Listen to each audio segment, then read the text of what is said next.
Hey,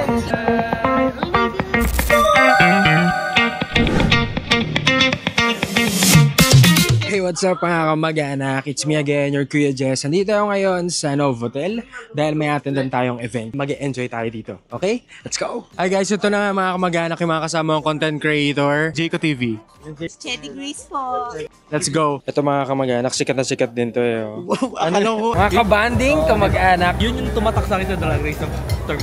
Yung bandit ko. Very healthy tayo today.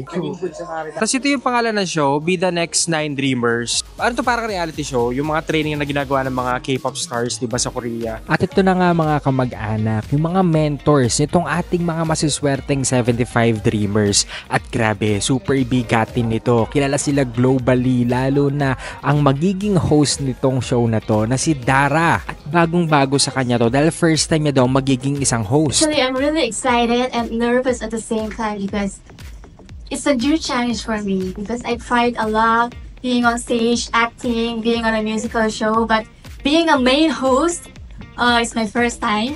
I don't know what I'm gonna do because alam niyo naman krung-krung ako, so... And of course, ito yung pasilip ko sa inyo sa ilan sa mga 75 na masaswerteng dreamers natin. So yun na nga mga kamag-anak, Be the Next 9 Dreamers. Malapit nyo nang mapanood sa TV5 starting February 8. Okay? Let's go!